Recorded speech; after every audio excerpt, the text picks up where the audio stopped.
Hello and welcome, my name's Ian, Handyman Plus Van. So I do a lot of different jobs and customers are always asking me for quotes from various different things to, what's the most sort of common, sort of like fixing a toilet that doesn't flush. I don't do unblocking of drains. I don't have the equipment that's sort of like very specialized, but when it comes to like fixing the flush mechanism, fixing the taps, things like that, I do all those little bits. And today I am building another vanity unit. So a vanity unit in a sink is basically a case of taking off the old sink and then tiling behind it, and it varies. So these things are not that time consuming. I mean, don't get me wrong, they can be, especially if you have to do a lot of work to the drains behind, if you have to move the drains, for instance, or like take a drain underneath a concrete floor, and so you've got like cut out the concrete floor and then redo the drain,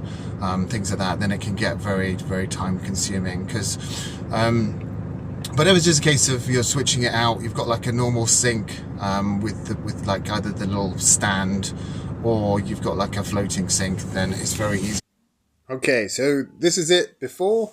These are the long screws that I used, and this is making sure it's level. I do like a level vanity unit. So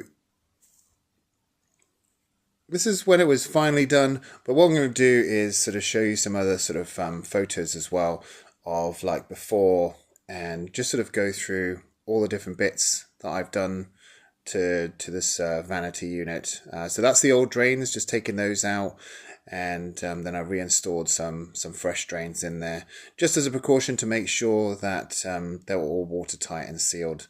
So the only thing left to do to that is the silicone sealant, and the customer also wanted me to clean up around the edge of the bathroom.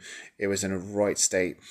I took quite a bit of elbow grease to get that sorted, and this is just showing you all of the beautiful, obviously the blue covers on the plug, that's just a protective cover. I've not yet taken that off, and that's just to show you that there's nothing underneath. This is literally suspended off the wall. So the most important thing is having a solid wall. If you don't have a solid wall, you won't be able to do this kind of build for your home.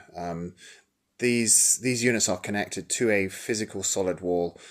So if you knock on your wall and it sounds hollow, this setup won't work for you. So if you're unsure, message me first. Get me to come round and have a look. I'm really busy at the moment.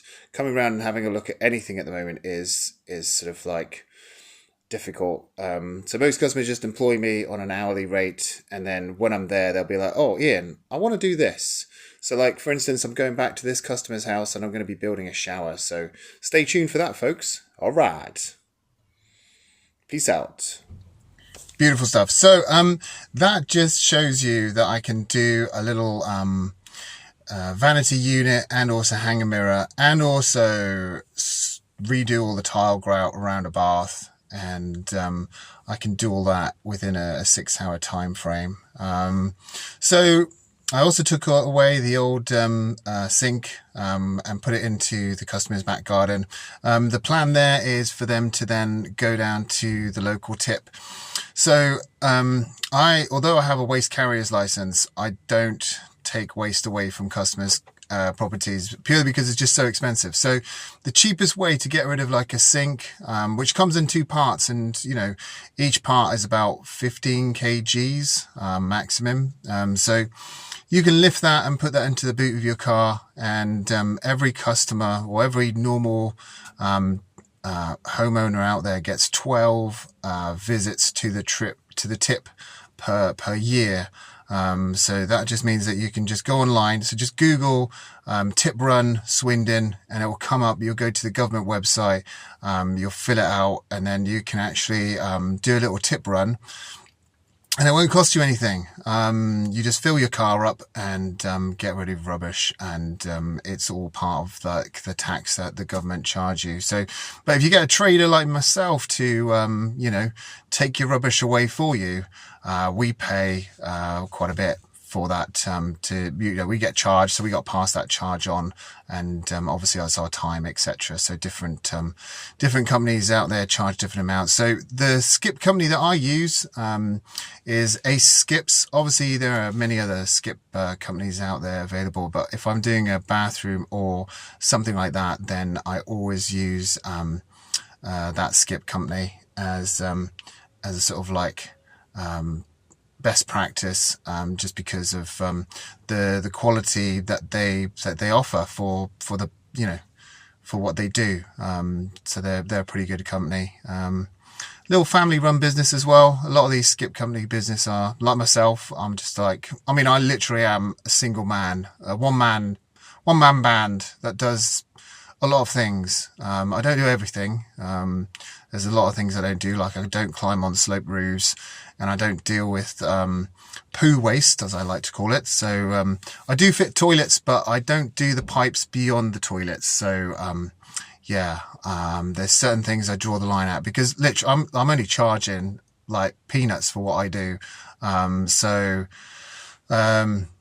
not going to do crazy ass stuff. And obviously if customers book me in, I'll send them a message saying, look, I don't do that. Because you obviously, when you book it in, you put in like a list of things that you want doing.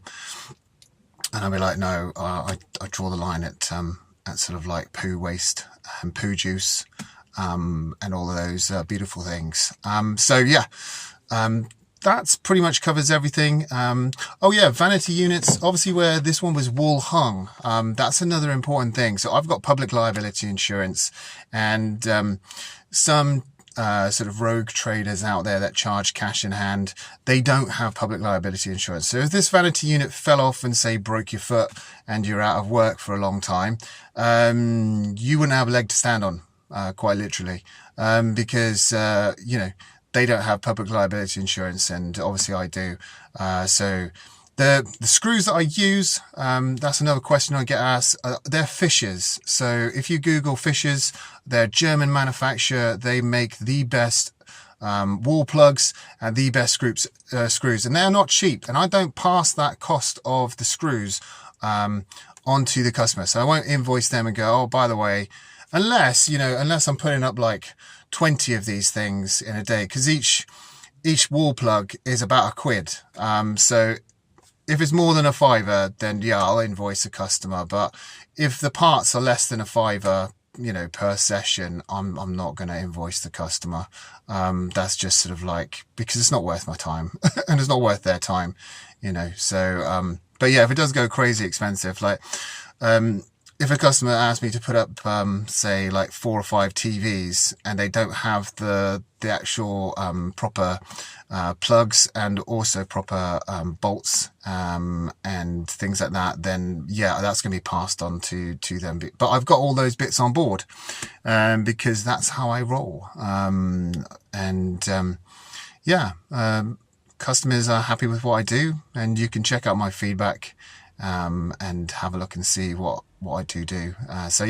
Take care, have a beautiful day, and speak to you all later. If you've got any questions, leave them in the comments. Like and subscribe, people. Like and subscribe.